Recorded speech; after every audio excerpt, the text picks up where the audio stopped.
Hello, it's Tim Hocking here again. Since in my last video that doubled my internet subscribers with one video, we're back again just documenting a little bit more of the interior fit out process. So what we can see here is the transmission tunnel with the gear lever and the handbrake, and the handbrake assembly is steel. Forward of the handbrake assembly is the aluminium doghouse or forward transmission tunnel. In the Herald, this was made out of cardboard. I'm actually not kidding.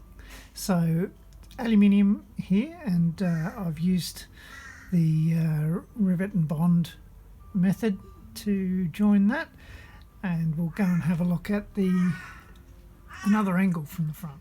So this is the view from the front, and you can see the transmission tunnel over there shining brightly in the left through this gap.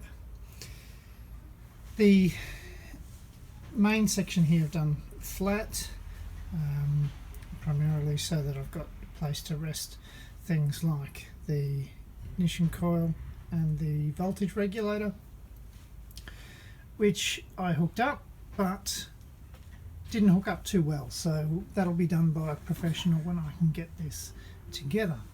So riveted and bonded.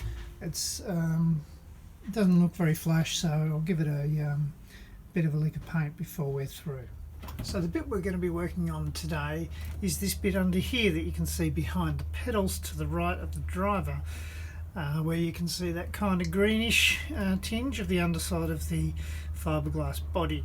So there will be a section of aluminium there to seal out the engine and any gases or exhaust gases that might be present in the engine bay while we're driving along. In a variation of the classic CAD method, we are using MDF aided design. So we have a template here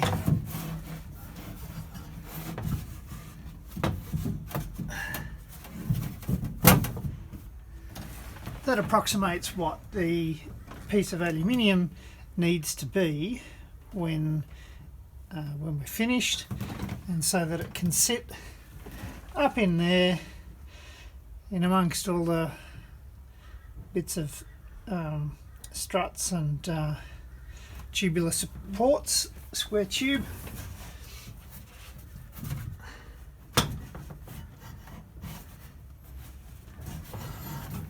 And how the aluminium will actually get there. So it's going to look a bit rugged, but it'll get there and it will seal out all the nasties.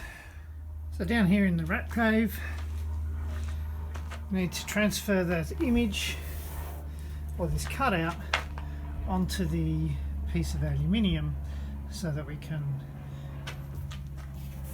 get this proper piece happening.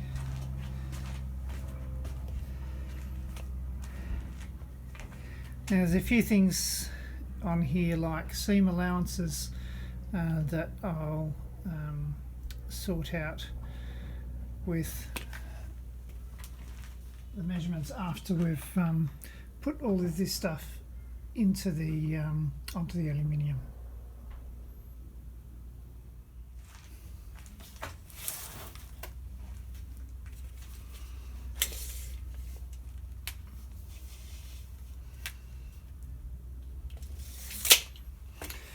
We've got no straight edges on this offcut or this final cut of aluminium, so there's no need to run things up to a factory straight edge here. This is what's left of this piece of aluminium after I've cut everything else off.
now that we've got a basic outline on here and some points where we're going to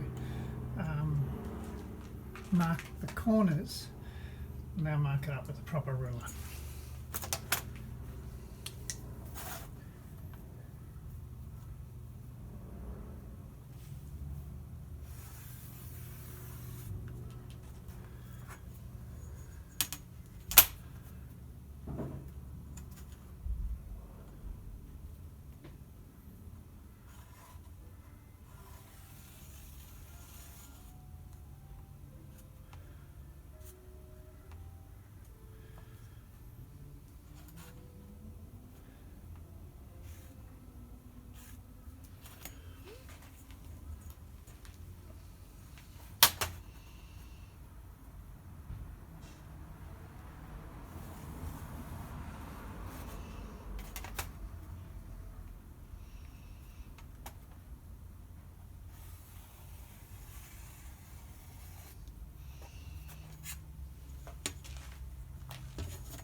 Now on the right, the template was too small, so I took measurements. So now I need to add these measurements to our construction line here to get the final end shape that we need.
So it's kind of an odd shape, but that's going to be the shape once we're done.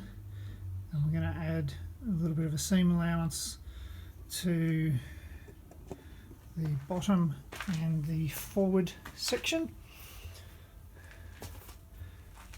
and so that I can bend those up, and we will then have somewhere to glue to the front bulkhead and somewhere to glue onto the floor.